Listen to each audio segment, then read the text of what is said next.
సామాజిక ఆర్థిక రాజకీయ అంశాలపై కులగణన చేసిన మొదటి రాష్ట్రం తెలంగాణ అని సీఎం రేవంత్ రెడ్డి తెలిపారు. బీసీల రిజర్వేషన్ల పెంపుపై ఇవాళ అసెంబ్లీలో ప్రవేశపెట్టింది తీర్మానం కాదని బిల్లు అని స్పష్టం చేశారు. చట్టపరంగా సాధించుకునేందుకు నాయకత్వం వహించేందుకు సిద్ధంగా ఉన్నామని, ఈసారి 4 ఎమ్మెల్సీ స్థానాలను ఎస్సీ, ఎస్టీ, బీసీలకే ఇచ్చామని ఆయన అసెంబ్లీలో గుర్తు చేశారు. 1979లో మండల్ కమిషన్ వేశారని, మండల్ కమిషన్తోనే బీసీ రిజర్వేషన్లకు చట్టబద్ధత ప్రారంభమైందని సీఎం అన్నారు. బీసీ రిజర్వేషన్లు పెంచుతామని కామారెడ్డి డిక్లరేషన్లో ప్రకటించామని గుర్తు చేశారు. కులగణన, బీసీ రిజర్వేషన్ల అంశాన్ని ఏడాదిలోపు ప్రక్రియను పూర్తి చేశామని తెలిపారు. బీసీ రిజర్వేషన్ల పెంపు అంశంపై మద్దతు ఇస్తున్న అందరికీ సీఎం ధన్యవాదాలు తెలిపారు. ప్రభుత్వము ప్రతిపాదన చేసి అధికారులు వాళ్ళకి బాధ్యత ఇవ్వడం జరిగింది అధ్యక్ష. అదేవిధంగా 19/10/2024 నాడు క్యాబినెట్ సబ్ కమిటీని కూడా ఏర్పాటు చేసి ఈ ప్రక్రియను వేగవంతం చేయడమే కాకుండా పకడ్బందీగా నిర్వహించాలన్న ప్రతిపాదనలు తీసుకొచ్చి ప్రభుత్వం ముందుకు వెళ్ళింది అధ్యక్ష. అదేవిధంగా క్యాబినెట్ సబ్ కమిటీ కావచ్చు, బీసీ కమిషన్, 1 మ్యాన్ కమిషన్ కావచ్చు, ప్లానింగ్ డిపార్ట్మెంట్ కావచ్చు, ఈ మొత్తం ప్రక్రియను పూర్తి చేసి రిపోర్ట్ని 4/2/2024 నాడు మనకి క్యాబినెట్ అప్రూవల్ చేసుకోవడం జరిగింది అధ్యక్ష.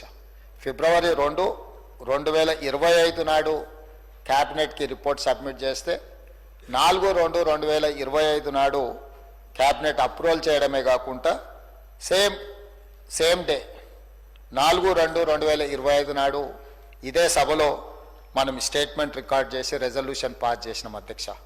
ఆ రోజు జరిగిన చర్చల సందర్భంగా కొంత ఈ సర్వేలకు సంబంధించిన అంశాల మీద కూడా కొంత చర్చ జరిగింది. ఆ చర్చకు సంబంధించి రకరకాల అనుమానాలు వాళ్ళు లేవనెత్తితే ఫేజ్ 1లో మనం చేపట్టిన సర్వేలో 1,12,15,134 కుటుంబాలు పాల్గొనడం జరిగింది.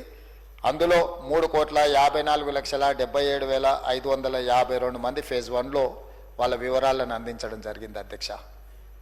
అప్పటికి కొంతమందికి అవకాశాలు రాలేదు, కొంతమంది మా ఇళ్ళకి రాలేదు అని రకరకాల అంశాలను ప్రభుత్వం దృష్టికి తీసుకొస్తే మళ్ళీ ఒక 2వ విడత కూడా అందరికి అవకాశం ఇవ్వాలి, ఇందులో పాల్గొనే విధంగా అందరినీ మనం మోటివేట్ చేయాలనే ఉద్దేశంతో 2వ ఫేజ్లో కూడా మనం తీసుకోవడం జరిగింది అధ్యక్ష.